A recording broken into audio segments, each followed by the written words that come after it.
Good morning students. तो कैसे हैं आप सब। मैं साहिल रावत, आपका इंग्लिश मेंटोर, स्वागत करता हूं एक बार और आपका क्लास में। ठीक है बच्चों, तो चलते हैं क्लास की तरफ।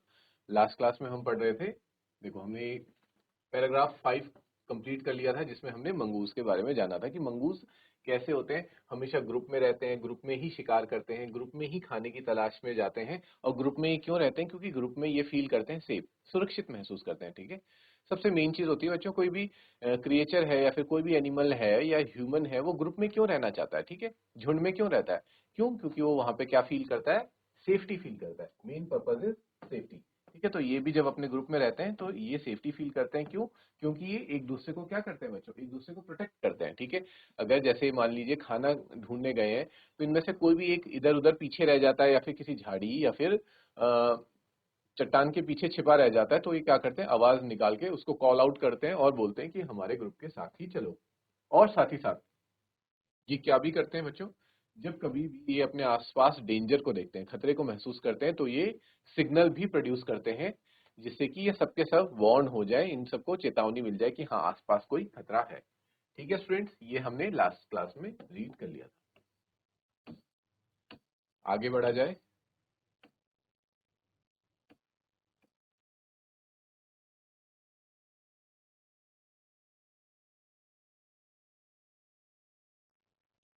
Mongooses are famous for being able to kill snakes without getting hurt themselves। ठीक है, ये बात हमने लास्ट क्लास में भी डिस्कस कर ली थी कि मंगूज यानी कि नेवले किस बात के लिए फेमस है, क्यों प्रसिद्ध है नेवले। ठीक है, ये बात बहुत ज्यादा प्रसिद्ध है कि हाँ, जो नेवले होते हैं वो क्या करते हैं? स्नेक को खत्म कर देते हैं बिना हर्ट हुए हुए। और वो क्यों नहीं, खुद क्यों नहीं हर्ट होते? जबकि स्नेक तो बहुत डेंजरस होते हैं, उनके पास तो बहुत खतरनाक जहर होता है। तो नेवलों का कुछ जो सांप है वो कर क्यों नहीं पाते हैं? तो अगर बच्चों आप लोगों ने वो चैप्टर रीड किया होगा, ठीक है, जिसमें जो रस्किन बॉन्ड के द्वारा एक चैप्टर लिखा गया द बेनियन ट्री, उसमें हमने देखा था एक स्नेक और एक मंगूस की फाइट। उसमें हमने डिटेल्ड फाइट देखी थी कि कैसे स्नेक और मंगूस की फाइट होती है।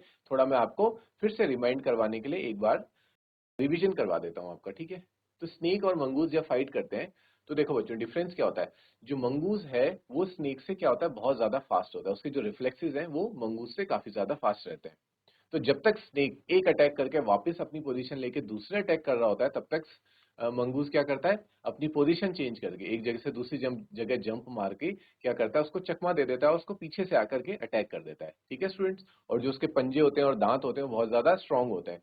तो उसको ऐसे बाइट कर करके अलग अलग धीरे धीरे उसको थकाता है। पहले अपने ओपोनेंट को, स्नेक को थकाता है, और जब पूरी तरह से थक के चूर हो जाता है, उसका मोरल डाउन हो जाता है, तब उस पे अटैक करके उसको मार देता है। ठीक है, तो इसीलिए मंगूस बहुत ज्यादा फेमस है कि वो बिना हर्ट हुए, हर्ट का मतलब होता है बिना जख्मी हुए हुए, खुद जख्मी नहीं होते लेकिन स्नेक को मार देते हैं।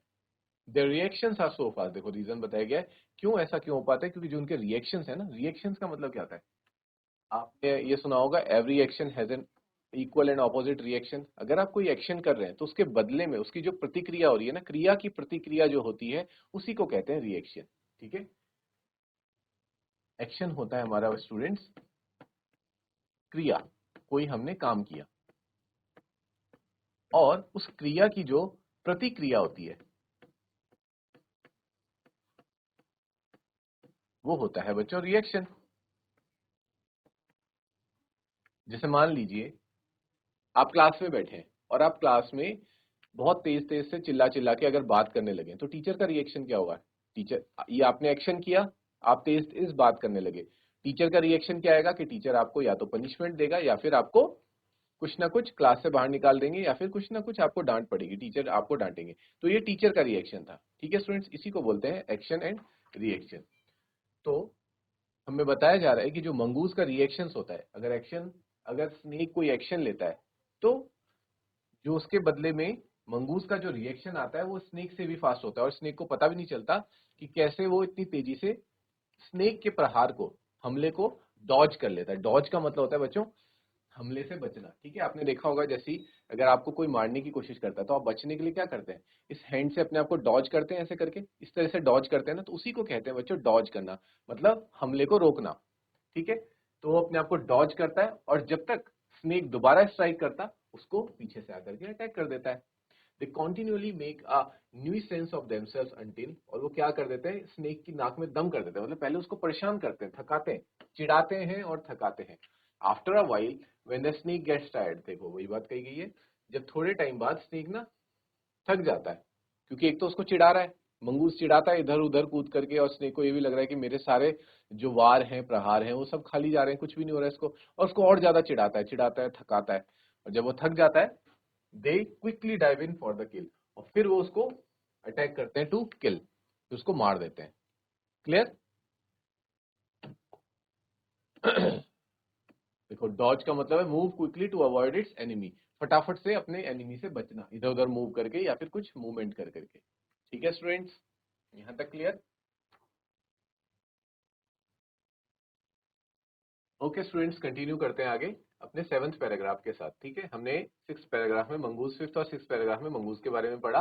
अब जानते हैं 7th पैराग्राफ में ऑल द फीमेल, अब फीमेल मंगूजेस के बारे में जानते हैं। All the female mongooses have their kitten at about the same time. ठीक है, इसमें बताया जा रहा है कि जितनी भी मंगूजेस, फीमेल मंगूजेस हैं, जो उनके बच्चे होते हैं वो भी सब एक ही साथ में होते हैं। ठीक है, तो फीमेल मंगूजेस के बच्चों को क्या बोला जा रहा है? किटन बोला जा रहा है। ठीक है, और एक कौन सा ऐसा एनिमल है जिसके बच्चों को किटन बोला जाता है स्टूडेंट्स, याद कीजिए। यस, जो कैट्स होती हैं उनके बच्चों को भी क्या कहते हैं? किटन ही कहते हैं, और मंगूज के बच्चों को भी किटन ही कह रहे हैं। तो जितनी भी मंगूजेस हैं उनके बच्चों को भी किटन कहते हैं, और वो एक साथ ही जन्म लेते हैं, क्योंकि इनका जो आप कह सकते हैं ये एनिमल्स का जो होता है ना सिस्टम, बच्चों को, ऑफस्प्रिंग्स को जन्म देने का, ये एक साथ ही होता है, ब्रीडिंग सीजन जिसे हम बोलते हैं।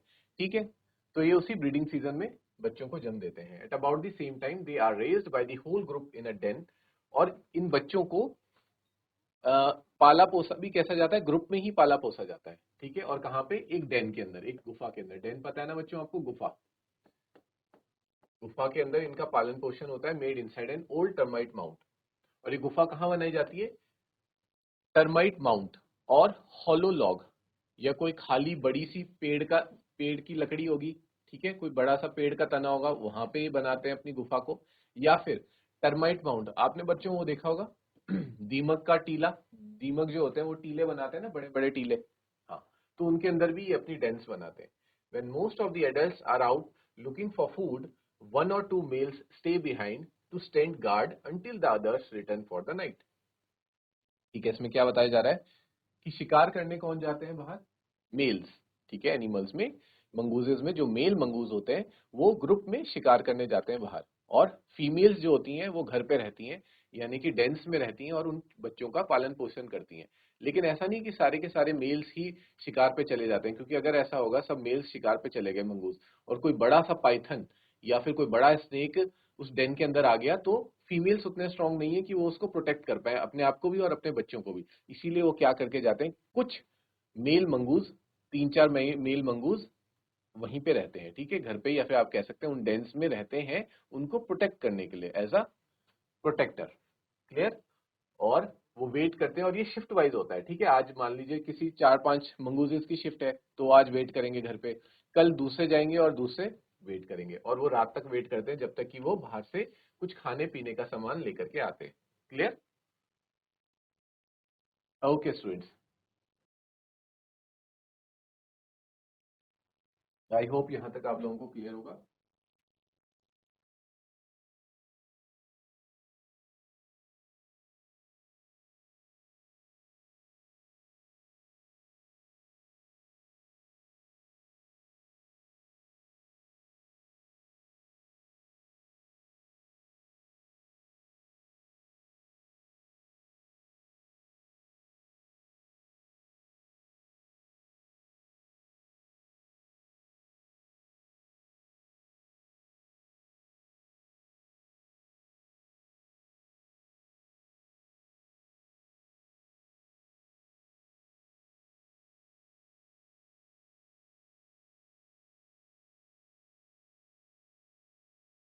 ओके स्टूडेंट्स, तो बढ़ते हैं नेक्स्ट पैराग्राफ की तरफ, that is your 8th paragraph. ठीक है, इसमें हम पढ़ने वाले हैं another animal which lives in the desert, एक दूसरा एनिमल जो कि डेजर्ट में रहता है, and that is camel. Camel के बारे में बच्चों आप जानते होंगे, कैमल क्या होता है? ऊंट। ठीक है। Camels were first domesticated by people many thousand of years ago. Camels के बारे में बताया जा रहा है। कैमल्स कैसा एनिमल है? एक डोमेस्टिकेटेड एनिमल है, ठीक है। डोमेस्टिक एनिमल है। डोमेस्टिक एनिमल मतलब बच्चों कौन से होते हैं? जिनको पाला पोसा जाता है, ठीक है, पाला जाता है मतलब, ठीक है। और वाइल्ड एनिमल्स क्या होते हैं? जिनको आप पालते नहीं है, वो जंगल में रहते हैं, ठीक है, खुले में रहते हैं, ठीक। तो कैमल्स शुरुआत में तो वाइल्ड एनिमल्स ही थे, लेकिन धीरे धीरे इंसान ने उनको क्या करना शुरू किया? डोमेस्टिकेट करना शुरू किया। क्यों? अपने फायदे के लिए। क्योंकि जब इंसान को ये पता चला कि रेगिस्तान जैसे इलाके में जो कैमल्स होते हैं वो बहुत इजीली ट्रेवल कर लेते हैं, ठीक है। और रेगिस्तान में आप लोगों का बच्चों ना तो रोड बन सकती है, ठीक है, ना तो आप किसी और व्हीकल से वहां पे ट्रेवल कर सकते हैं, ठीक है, बहुत दिक्कत होती है क्योंकि टायर्स जो होते हैं उस रेत में अंदर धंस जाते हैं। लेकिन कैमल्स के फुट में कुछ ऐसा इनबिल्ट मैकेनिज्म है जिससे कि उनके पैर जमीन पे नहीं धंसते और वो जमीन रेत पे बहुत तेजी से दौड़ सकते हैं। तो इसलिए इंसान क्या करने लगा? उनको डोमेस्टिकेट करने लगा, ठीक है, पालने लगा। और ये आज से नहीं पाल रहा है इंसान, कब से पाल रहा है? थाउजेंड्स ऑफ ईयर्स अगो, हजारों साल पहले से ही उनको डोमेस्टिकेट करने लग गया था इंसान। क्लियर है बच्चों? इन द वाइल्ड, अगर इससे पहले जब कैमल्स जंगल में रहा करते थे तो वो कैसे होते थे? Camels usually live in small groups, वो हमेशा स्मॉल ग्रुप्स, छोटे छोटे झुंड में रहा करते थे। अप टू 30 एनिमल्स, कम से कम उनके एक झुंड में कितने ऊंट होते थे? 30 ऊंटों का एक झुंड हुआ करता था जब बच्चों वो जंगल में रहते थे, जब वो वाइल्ड थे। Camels have long shaggy winter coats. अच्छा, कैमल्स के पास कैसे बाल होते हैं?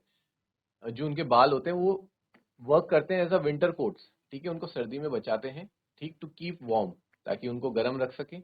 And shorter tidier coats in the summer, और समर में, गर्मियों में धूप से बचाने के लिए कैसे होते हैं? छोटे छोटे और टाइडियर कोट्स होते हैं, मतलब छोटे छोटे बाल होते हैं, टू कीप कूल, ताकि उनके शरीर को ठंडा रख सके। Clear? A thirsty camel can drink as much as 30 gallons of water। और ये बताया जा रहा है कि एक जो प्यासा जो कैमल होता है वो कितना पानी पी सकता है बच्चों एक बारी में? He can drink 30 gallons of water। और 30 gallons of water कितना होता है स्टूडेंट्स? 30 gallons of water होता है, आप मान लीजिए, अबाउट 500 फुल ग्लासेस, 500 ग्लास पानी के, फुल ग्लास, उसके बराबर होता है कितना? 30 गैलन। तो एक प्यासा ऊंट एक बारी में इतना सारा पानी पी जाता है, ठीक है बच्चों, इमेजिन करके देखिए कितना सारा पानी है।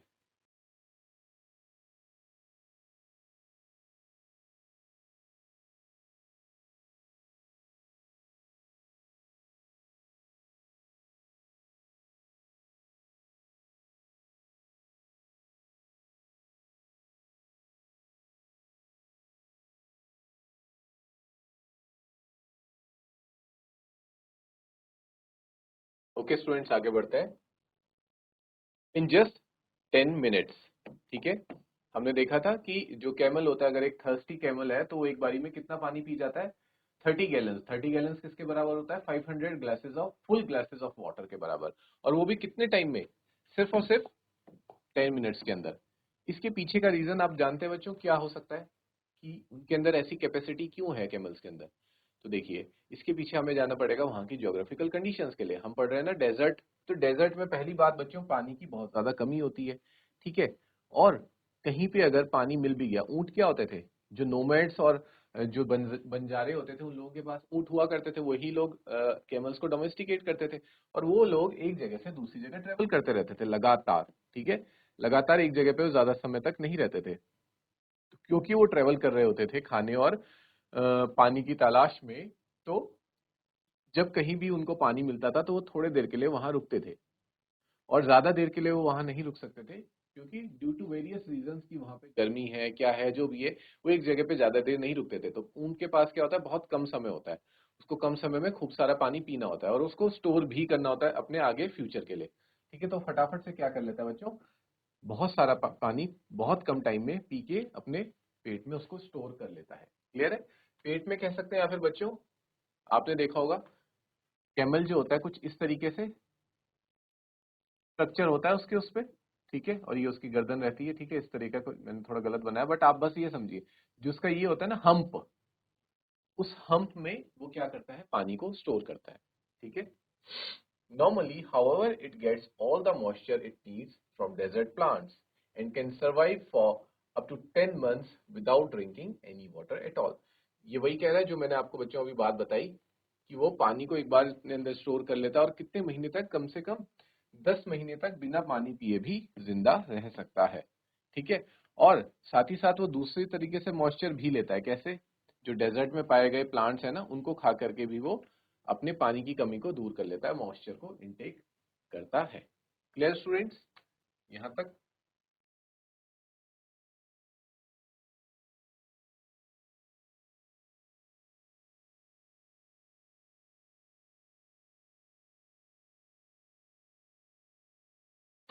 ओके स्टूडेंट्स, नेक्स्ट पैराग्राफ और अपने लास्ट पैराग्राफ में आते हैं। देखिए कुछ इस तरीके से होता है ऊंट। ठीक है, मैं इन्हीं हम्स की बात कर रहा था। ठीक है, ये जो हम्स होते हैं ना, यहाँ पे water is stored, water storage होता है।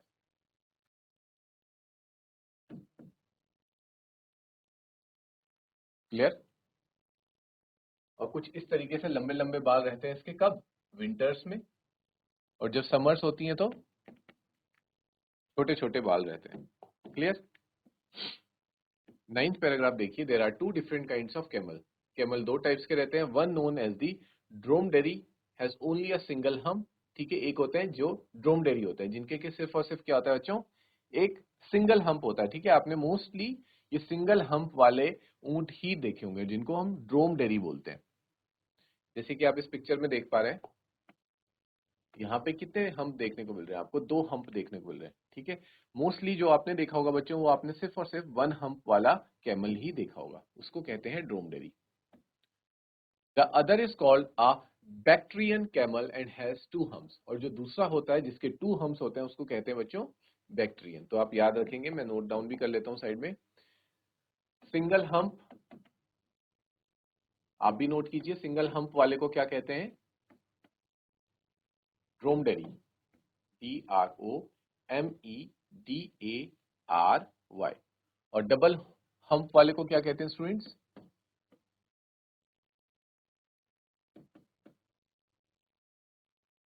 डबल हम्प वाला होता है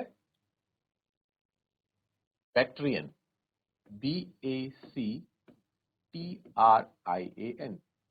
क्लियर? इसको नोट कर लीजिए।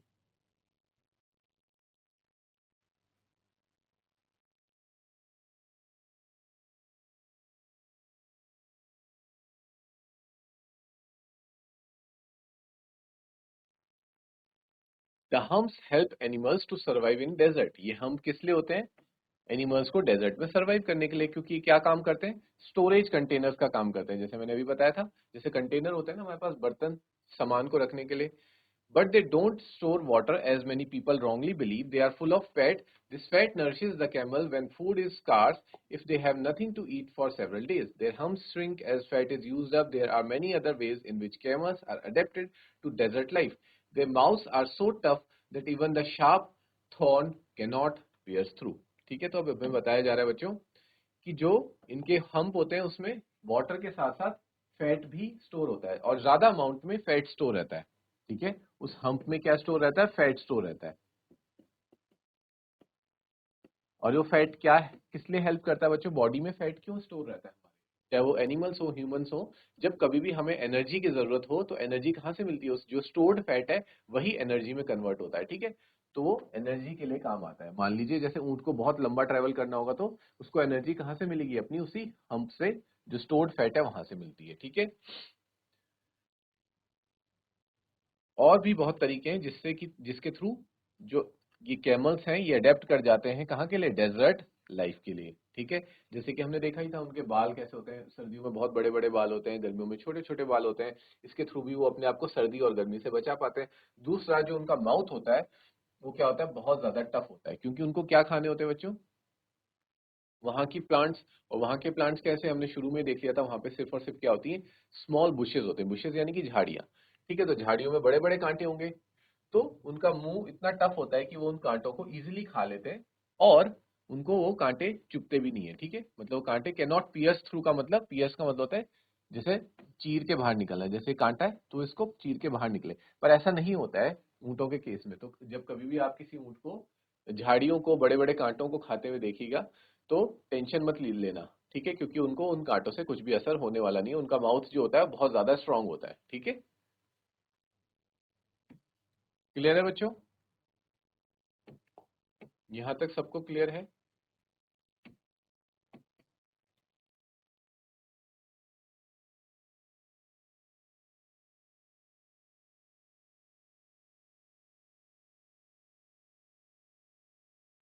ठीक है स्टूडेंट, इसी के साथ जो हमारा डेजर्ट एनिमल्स नाम का चैप्टर नंबर 9 था, ये यहाँ पे आज फिनिश हो जाता है। नेक्स्ट क्लास में मिलेंगे इसके क्वेश्चन आंसर्स के साथ। ठीक है बच्चों, till then take care, have a good day and thank you.